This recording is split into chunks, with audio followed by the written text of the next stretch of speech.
All right, I want to welcome you back to week one of the Take 10 listing program with AndyMac Home Mortgage and the AndyMac Works productivity platform.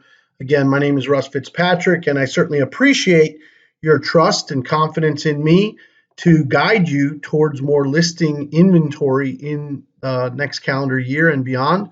We are going to be covering learning how to list, solicitation techniques, sense of urgency and objection handling techniques. We're going to dive in during the next 5 weeks after today into social media, telephone and door knocking, other services and farming techniques. We also are going to teach you some really proven techniques of how to behave in the living room, how to take advantage of the digital marketing phenomenon, and also some follow-up techniques and closing techniques that you're going to be able to use with your seller prospects.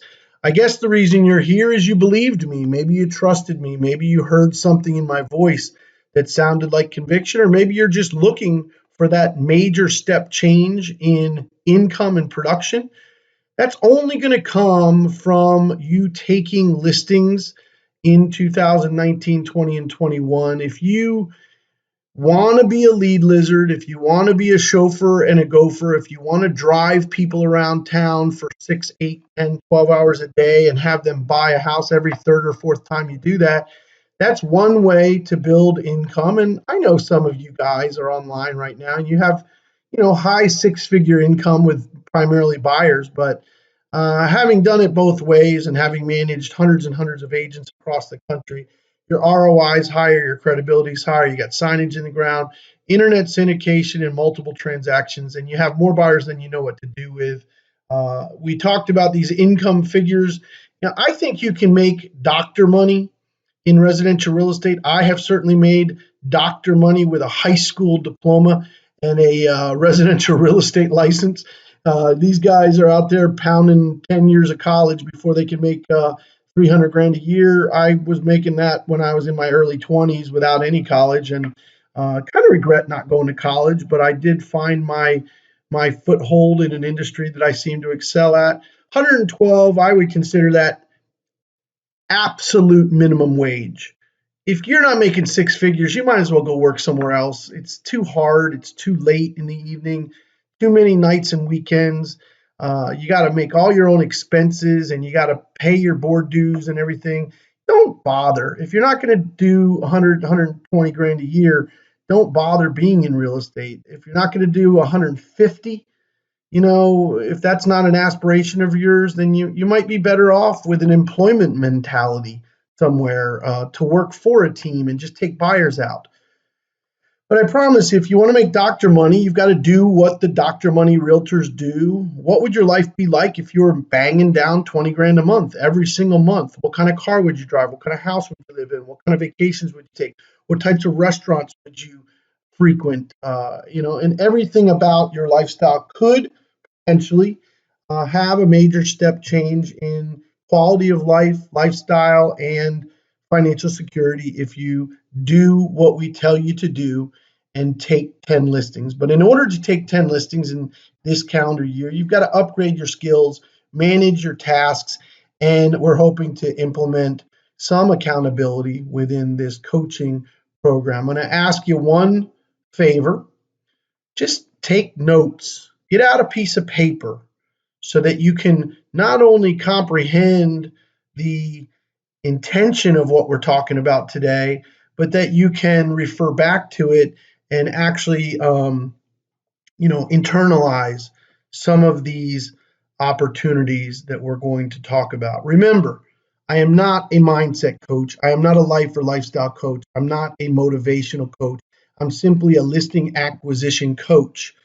But as a listing acquisition coach, I want you to be reminded of the first chapter in Napoleon Hill's iconic manuscript, Think and Grow Rich.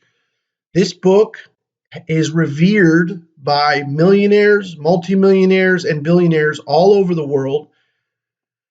This book called Think and Grow Rich talks about desire and the difference between a flaccid, impotent level of desire and a burning, white hot burning desire. That's the first chapter of Napoleon Hill's book. And then Simon Sinek, an author, just wrote a book about the power of why. And it kind of resembles the first chapter in Napoleon Hill's book. Simon Sinek says that most organizations know exactly what they do. I would take that a next step and say most of you as realtors know what you do. If you do market yourself at all, you market yourself. I laugh because so many realtors don't even do that, but the what is how are you going to market yourself, and the what is listing houses and selling houses. Well, Simon Sinek goes on to say some organizations know how they do things. These are the things that make them special or set them apart. As a realtor, you may know your how. You may have become expert at social media. You might be expert at direct mail. Maybe you work with for sale by owners, expireds, or farm area. Maybe you master a lead lizard account with Boomtown Leads or Conversion, where you're harvesting and aggregating thousands and thousands of leads to hope to get a 2 or 3% closing ratio out of them. But whatever you're doing, whatever it is you're doing, maybe you're working for Opt City, maybe you're working for Redfin. You know what your how is so far in this career path. But what Simon talks about and what Napoleon Hill talks about coincidentally is this: what is, if anything, the why of what you're doing?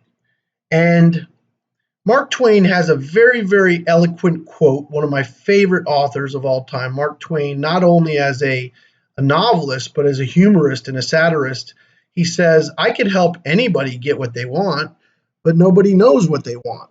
He made a joke, a snip, that if he could just find somebody that knew what they wanted, then he could help them get it. But so few people know what they want or why they want it. So as you entertain and examine this coaching relationship, it is incumbent upon you as the coaching participant to define your why. If I asked a lot of realtors, they're like, I got to make $4,000 a month. I got to make $4,000 a month. Some of them have a more emotional connection. They've got to take care of their kids, or their husband left them, or their wife left them, or they're not getting their child support, or they're not getting their alimony, and they're stressed out because their pension dried up, or their retirement account isn't where it needs to be. But whatever your why is, the more impassioned and specific you are about your own distinctive and personal why, is or can be the catalyst. Say that again a different way. If you don't have a why, you're dead. Inside of your body, a life without vision will perish. That is a biblical proverb. A human without a hope in their body will not get up and go. Shawshank Redemption, the dream of getting to the Mexican coast when they finally got out of prison. Walter Mitty having all the Secret Life of Walter Mitty when he wanted all these great things to come into his life, and then they all died inside when his father died when he was a young teenage man, and only after he was exposed to certain risks taking and going back out there and having a dream or a hope or an aspiration did he have any pep in his step. Well, Napoleon Hill and Simon Sinek both talk about the white hot burning desire and passion that resides in highly successful people.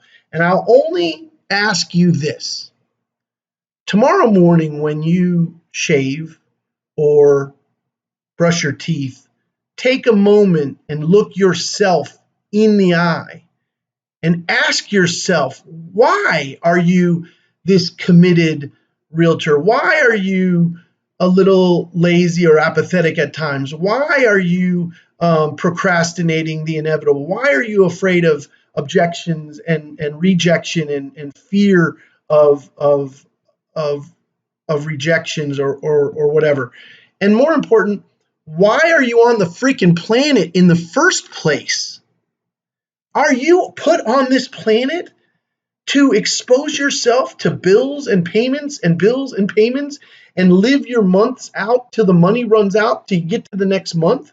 Or are you here to author and illustrate the very personal journey and your own purpose?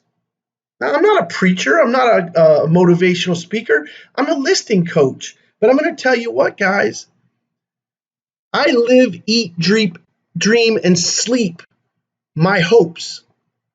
And I know the billionaires and 100 millionaires and multimillionaires that I know are fueled by deep, white hot, burning desire and a very clear sense of why. The serving of the why is why you do the work. You don't go to work to pay your bills. You go to work for a great cause or purpose in your life. Mine happens to be right now at this stage in my life, because my kids are grown, travel. So there's an Azores Islands trip that I've got my eye on. There's a Glacier National Park trip. I'm flying my 20-year-old daughter in to spend time with me at Glacier National Park in Montana. And I'm going to leave this screen right now, and I'm going to show you something that's on my particular desktop right this minute. Oops, I'm going to go back to Getaways, because I think that you might be surprised at the types of getaways that are on Groupon Getaways. Here's a tour of China for $549, 10 days, airfare, hotel, Great Wall of China for 10 days for $549. Here's a 7-night Scotland trip for $999. Here's a tour of Peru for $12. Here's a Roman Colosseum for $799. Guys, if travel ain't your bag, I get it. But let's just keep on talking about this for just a minute. Look at your 5-day Iceland vacation to go see the Northern Lights. Look at the all-inclusive Cocoa Beach.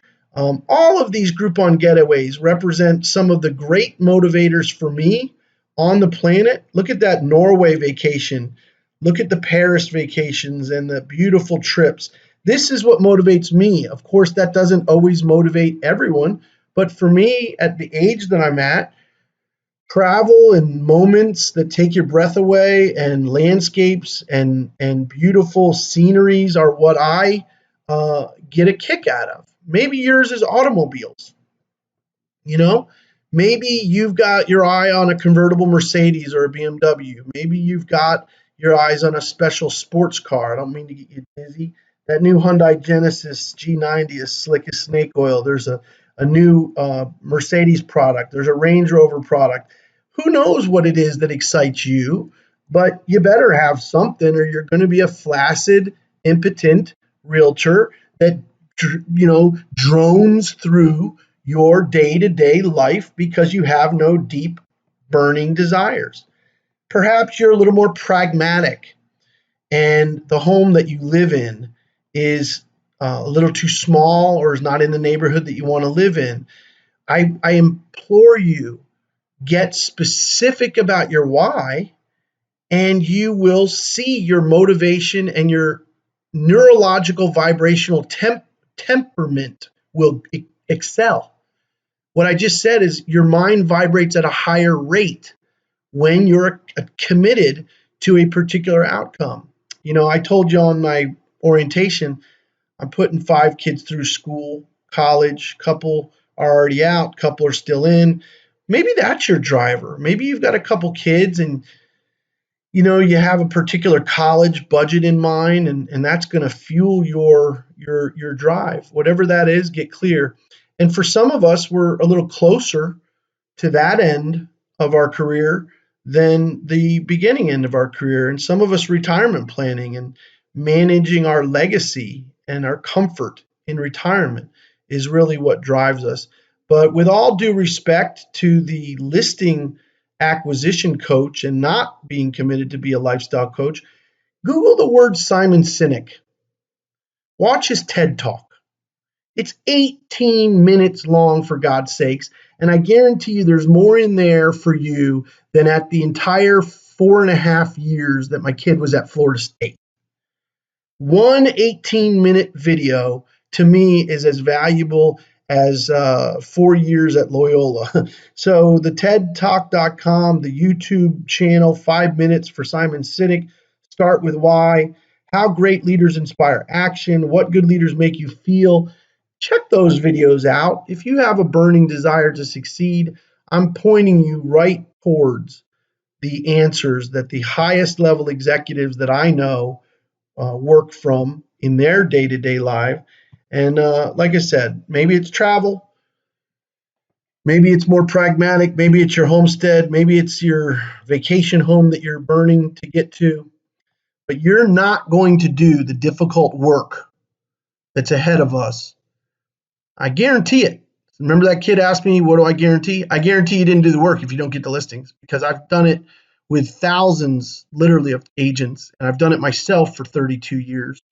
You will get the listings if you do the work, and you won't do the work unless you're fueled by a powerful nitrous oxide boost of desire. You will not do the work without a burning desire because it's difficult work. I'm here to tell you, if it were easy to make doctor money with a high school diploma, everyone would do it. It's not easy. You're going to face difficulty. You're going to face rejection, objections. You're going to face that same anxiety, fear of rejection, and mortification and embarrassment that 15-year-old boy faces when he walks across the dance floor. So we're going to arm you with a document that you already have in your possession. If you don't, take a look at your emails. It's called Telemarketing Works. And there's a series of changes that we'd like to make to your language. When you're talking to a seller, we want you to use these the same way your second grade teacher used flashcards to teach you the multiplication tables. When a client, a prospective seller says, why are you here? Why are you calling me? I didn't want to call you. You weren't supposed to call me. I didn't want realtors. You say, well, listen, I've noticed a measurable uptick in buyer activity. The mortgage market has really loosened up. And your house is a true 4-bedroom house. It's very rare, to find 4 true bedrooms with a garage at this price point. I'm sorry, with a closet. A lot of people say it's a 4-bedroom, but it's really just 3 bedrooms and a den. From what I understand about your marketing, you have a 4-bedroom with 4 closets. I got to tell you, Bob, move-in ready properties are really low right now. There's very few homes like yours that are move-in ready. And in my experience, with a few exceptions, buyers don't want to buy rundown foreclosures. They don't want to be involved with short sales, and they don't want to buy fixer-uppers. They want a move-in property like yours. Or you might say they want a fixer-upper like yours because they want to build in some equity. But you're going to direct these clever conversations in this way. This spring may be the best time for you to make a move. This summer may be the best time for you to make a move. And I always like to tell a seller that families really find it easier to move during the summer while their kids are out of school. Or I might say, you'd be surprised at how many families are looking to move right after the holidays at the inception of the new calendar year. You'd be shocked to know how many people put off moving through the winter months and are really ready to move this spring. They're ready to make their move now because it's warmed up a little bit and we can go out into the field and go see some houses. Or, because of corporate relocation, Some people have to move during the winter months and there's very little inventory on the market. So you've got to use clever conversations. And I've listed a few examples here for you to understand why having the language of a top producer is important. Appearing interested. I use the words appearing interested because I told you I lack patience. And I sometimes had a tendency to bulldoze in sales. And because of thoughtful questions and appearing interested, I became much more successful. So you've been on the market with a Coldwell Banker ERA Century 21 Remax for 6 months. Why do you feel like your house didn't sell? Or you've been by owner for 5 weeks. Can I ask you, Bob, why do you think your house hasn't sold yet? Can I ask you why you decided to sell your home without a real estate brokerage? You'd be shocked. It's not always the 6%. You think it is, but sometimes it's just giving up control. Is your home a true 4-bedroom? Remember, I hearkened back to that in clever conversation. Oh, that's great. A lot of times 4-bedroom homes are advertised, but they really have a small den or a room with no closet. Use what they've got to appear interested in their personal journey. I've spent sometimes moments, sometimes hours on the phone with a seller on this one question. Have you done any updating since you've owned the property? And let me assure you of one sales technique. No seller ever slams the door on you when he is talking. No seller ever hangs up on you while she is talking. How do you feel that your flooring compares to the rest of the neighborhood? That's going to get him or her talking. Would you say that your flooring is average, above average, or needs updating? How about the master bathroom? Do you think that your master bathroom, the way it sits today, is average for the neighborhood, or do you think it's above average? And of course, you can ask that same question about their lot, their backyard, their pool, their patios, or their kitchen. You can even keep them talking by asking them about their roof or their air conditioning systems, or if they've ever had any trouble with wood rot or termites. Appearing interested is my solution for getting the seller to talk. And just like in that example of the 15-year-old boy walking across the dance floor, he's vulnerable, he's nervous, he's anxious. You too might be nervous, you might be anxious, maybe you're not, maybe you're cool as a cucumber, but the more you can get the conversation started and appear interested in their personal journey, the more you can get that seller talking, and the more you can get that seller relating to you as a person, not just a realtor, you're going to have success. I'd like to say that the most crucial mistake that most realtors make is creating a sense of entitlement or a sense of urgency or call to action for their seller before they've delivered any value.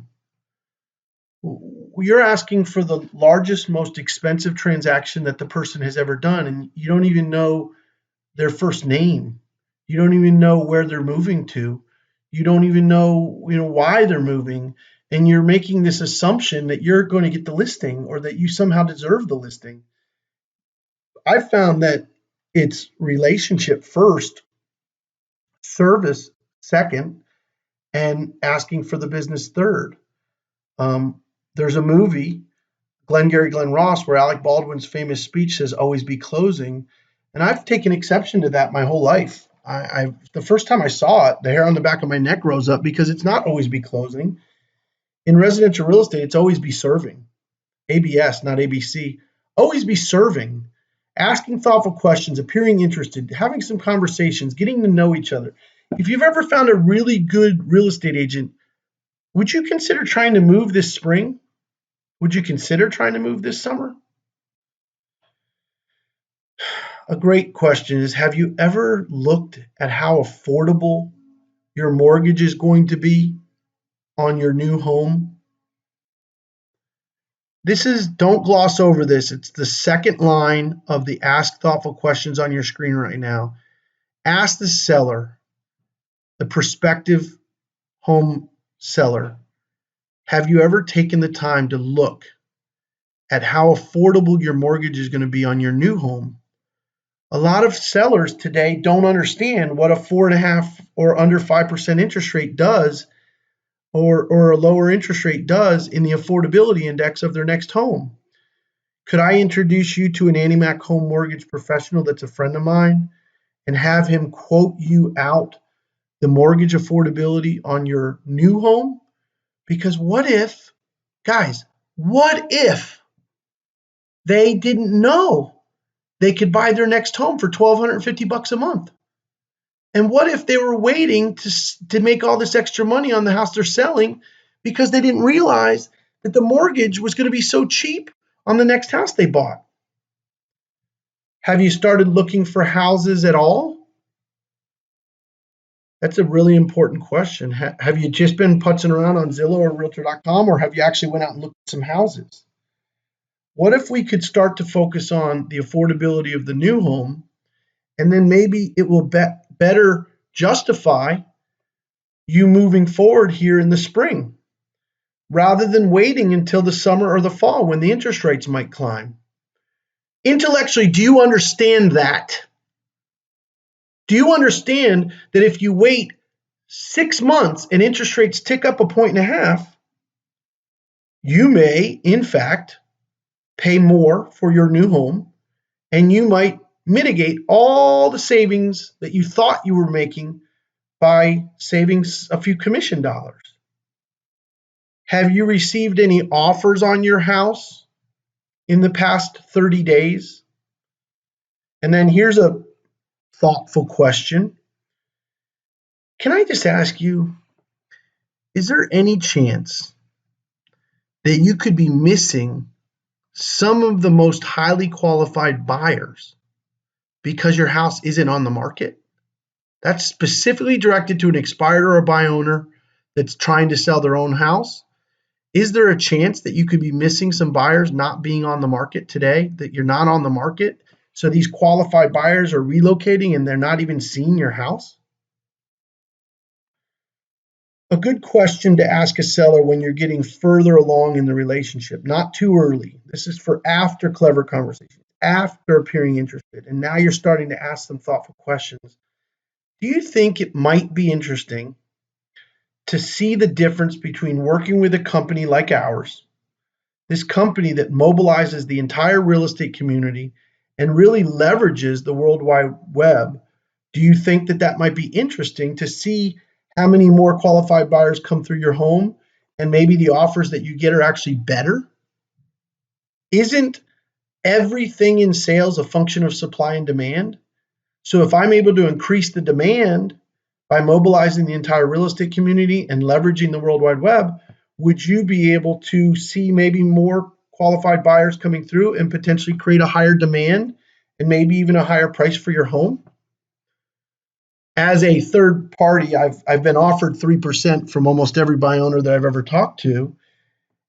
And it's funny, you think it's a 6% decision, but they've already made a 3% decision because they've already offered you 3. So what are we talking about? A point or 2 or 3 difference? Can I justify 2 or 3% above what you've already offered me? It's not a big swing here. We're only talking about 2 or 3% different from what you're already offering, but you get to mobilize the entire real estate community and leverage the World Wide Web. And then the last question I have on you, depending on where you are in the country, Queens, Corona, Miami, Florida, Phoenix, Arizona, are you getting many buyers from Central America right now? Are you getting many European buyers? Are you getting many Canadian buyers that are contacting you? No, not really. I wonder if we might be able to change that, because a lot of the inquiries that our company takes are from Canada, from Europe, from Central America, and we might in fact be able to help you. We had a tremendous influx from the Puerto Rican community after the hurricane, and people were relocating. And I don't know that those buyers would even know that your house was on the market.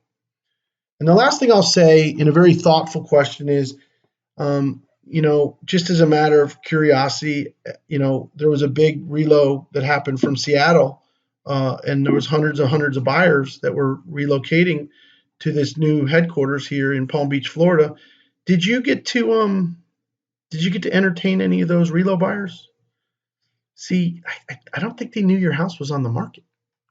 And if you were working with a realtor, especially a good realtor that's connected, I'm pretty sure we could justify that extra 2 or 3% to help you do it, and all the extra marketing that's going to happen and all the things that are going to happen. So this, for me, has been a formula where I start just by trying to sound a little more connected to the community.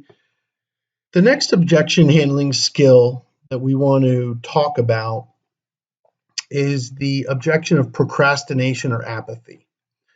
It's one of the more prevalent objections that you have to deal with as a residential real estate agent, where the seller says it's not meant to be, or the seller says maybe this isn't the right time, or the seller might say, you know what, maybe we'll look into it in the summer, but I don't want to do it right now.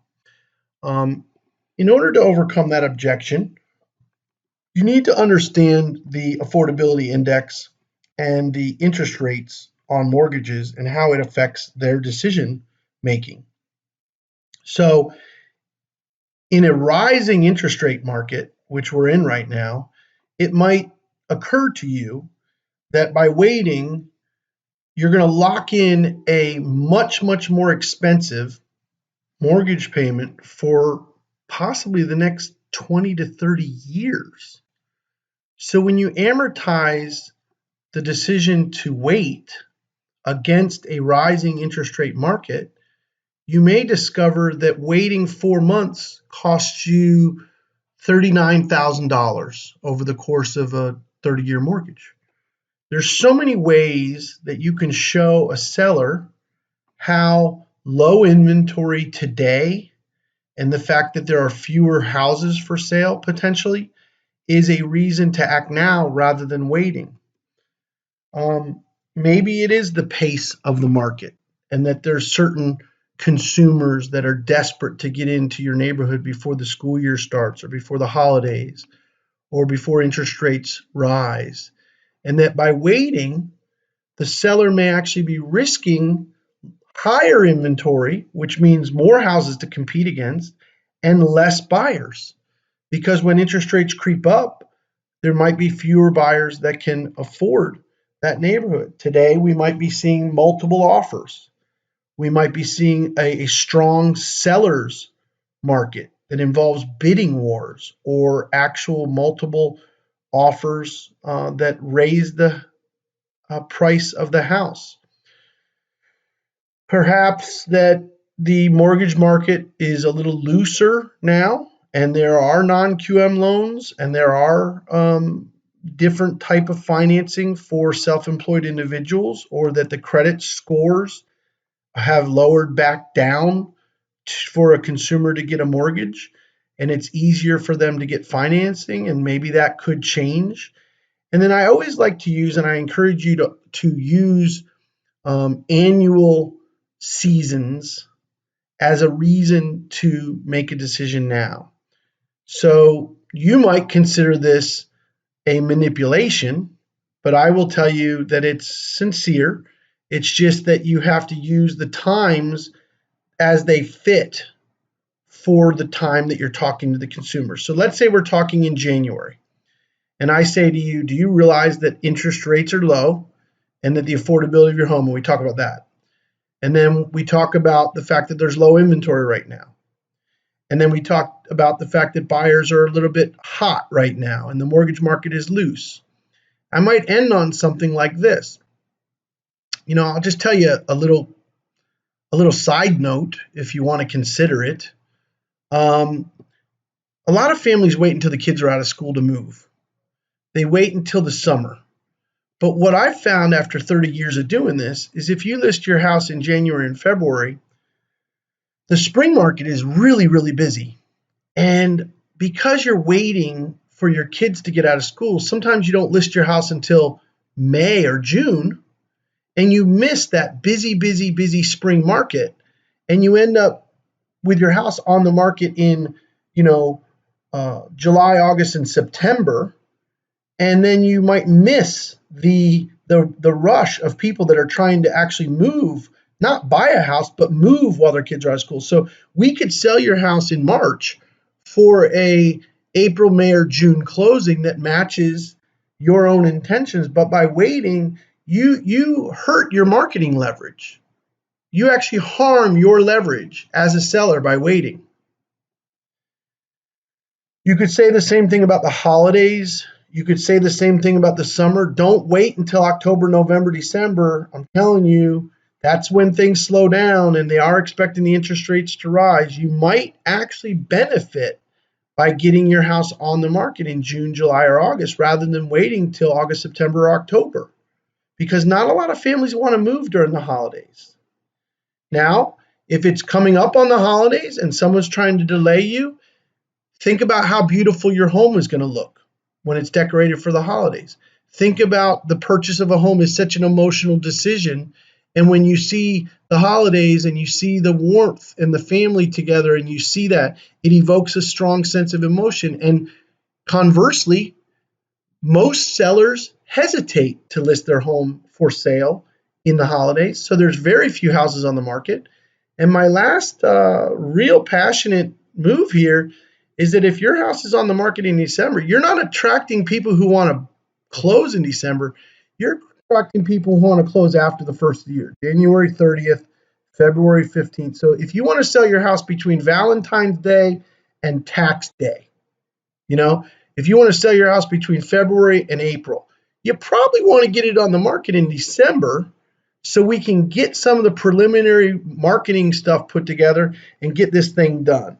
And if you happen to be in an election year or there's some impending risk, sometimes those things can evoke a sense of value to acting now rather than waiting. I hope that you see these interest rates deciding to or expected to climb and those things. What I'm trying to impress upon you is that the only way you can overcome the objection of apathy and procrastination is by creating a sense of timing the market and allowing the consumer to gain the highest possible price with the least inconvenience to them because of taking action now rather than waiting.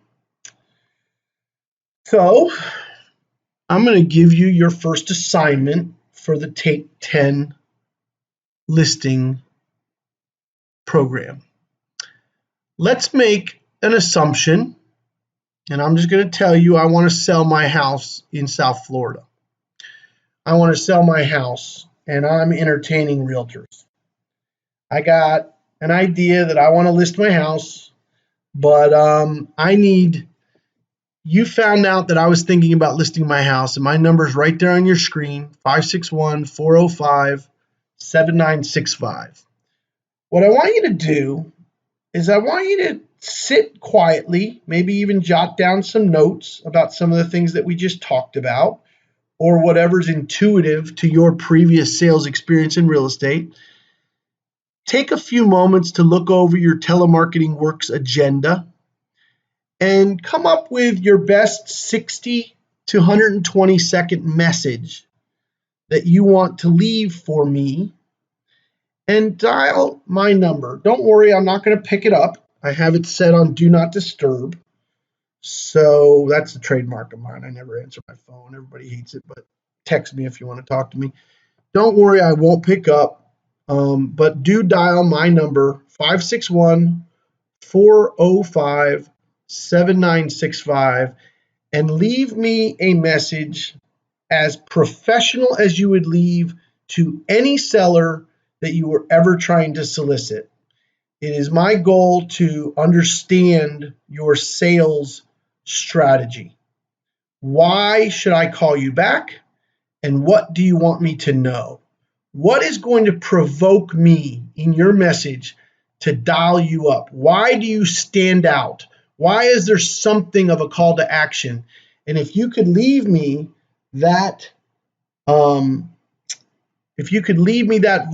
that is your first assignment. The next assignment we're going to work on together is handwritten notes or typed notes. I'm going to have you send it to my office rather than my home address. But I want you to, again, study your Telemarketing Works agenda and devise a message in writing, whether you use your company letterhead, whether you use a private labeled personal handwritten note. Devise a message that has a call to action. Why should I call you? Why should I reach out to you? Why are you special as a realtor? What do you want me to know? My address is there on your screen. Send me the letter as if I'm a seller, not as if I'm a coach, but to 9660 West Sample Road, suite number 201 in Coral Springs, Florida, and that's 33065. You're going to send me a note. What we're doing now is we're practicing the channels of communication that you need to master in order to solicit listings. You need to be able to leave compelling voicemails. You need to send handwritten notes or beautiful letters that are crafted to project a call to action. The next thing you're going to do is you're going to send me an email. This is the third channel of communication that you will be utilizing if you're going to be taking 10 listings. Study your Telemarketing Works agenda, devise a message, why should I call you, and send an email to me as a seller, real time, first person, I'm the seller.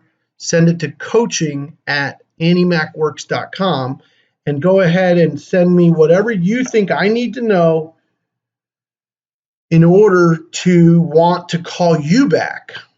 And just like every seller, I'm being solicited by many realtors, so you might want to come up with something compelling, something interesting, something unique, something that provokes a sense of curiosity in me so that I want to call you back. The more mundane and vanilla and commoditized your message is, the less chance anyone is ever going to call you back. So, having a football coach teach his offensive lineman how to block, his defensive lineman how to shed a block and tackle, his wide receivers how to watch the ball hit their fingers before they take their eye off the ball, teaching the quarterback how to read the defense before the snap. These are the same as us teaching you the channels of communication. You have a channel of communication called direct mail. You have a channel of communication called email. You have a channel of communication called telephone and text. And the last message that you have to use if you're going to master these channels is more important than ever before. I want you to study your Telemarketing Works agenda and devise a message on why I should call you. And I want you to find me on Facebook. Just like I'm a seller that you heard my name, maybe I expired last month. Maybe I put a buy owner sign up. Maybe you heard from your sister's cousin's friend that I was thinking about selling. So you take the time to go into Facebook and find a guy named Russell Fitzpatrick. See if Russell lives in South Florida and guess whether it's the right one. If it's the right Russell Fitzpatrick, send a message. Not a poke, not a wink, not a slide on Tinder. Send a professional message to me in my Facebook that articulates why you think I should call you. What do you think I should know about selling my house this year? And why are you the right person for me to call back? And as is the case with every for sale owner, as is the case with every expired listing, As is the case with every farm, they're getting inundated with other realtors, so you better say something that provokes a sense of curiosity and call to action, or you're going to be dead in the water. You're not going to be successful. That assignment, I think you could probably complete in under an hour. So I'm going to give you a bonus assignment for the week. This is really an impassioned plea for you to understand the six-figure secrets and learn the power of proper written goals. There are 2 brief videos at AnnieMacWorks.com. You're going to have to go and find the on-demand library at AnnieMacWorks.com. And if you just stick with me on this, we're done here. I'm almost done, but just give me this 1 second here. What if you sat down, did your emails, did your notes, did your letter, did your voicemail, and did your Facebook message in a time block, like for an hour? What if you set aside 10 to 11 tomorrow morning and you did all 4 channels for your assignment? It's not a big deal. So don't be a wimp. Just sit down, set aside an hour, and do it. And while you're doing it, you could be playing the video for Six-Figure Secrets or the Power of Proper Written Goals. What's going to happen to a half of the people on the line is they're going to go, "Woe is me, I don't have any stamps. I don't know what to say on the voicemail. I don't know what to put in the Facebook. Oh gosh, it's really difficult. This is paralyzing me, and I can't function, and I'm going to procrastinate it, and tomorrow's going to go by. And next week, when week 2 is coming along, they're not going to have done one of the assignments, and we're not going to let them in. We don't want you in if you're not willing to do the work, because as I guaranteed in the orientation, if you don't take 10 listings, it's because I guarantee you didn't do the work. So the work this week is about an hour long. It's a handwritten note or a letter. It's an email. It's a Facebook message, and it's a voicemail. There's 4 assignments that should take you much, much less than 1 hour. I could do them in 15 minutes because I do it for a living. I'm a professional residential real estate person, so I know how to do that in my sleep. If it's going to take you 4 hours to do a voicemail message, you're probably not cut out for this line of work. But a Six-Figure Secrets watch and a Power Proper Written Goals watch can be done in the same hour that you time block. If you like what we're doing here, send me a note to coaching@AnnieMacWorks.com. Highlight what jumps out to you on the Power Proper Written Goals and Six-Figure Secrets. Remember, this is a bonus assignment to watch these 2 brief videos, potentially, while you're coinciding with doing your assignment. You could watch Six-Figure Secrets and the Power Proper Written Goals and see if they resonate with you. This was week 1 of the Take 10 Listings program. If you don't take 10 listings, I guarantee you didn't do the work. Solicitation, unique selling propositions, creating a sense of urgency has all been taken on today. We're going to really solve for those during week 2, and we're going to dig deeper into objection handling techniques. Thanks for being on. My name is Russ Fitzpatrick, and if you like what we're doing, thank Annie Mac Home Mortgage and Annie Mac Works. If you don't like what we're doing, just turn it off and you never have to come back again. Thanks again for being on.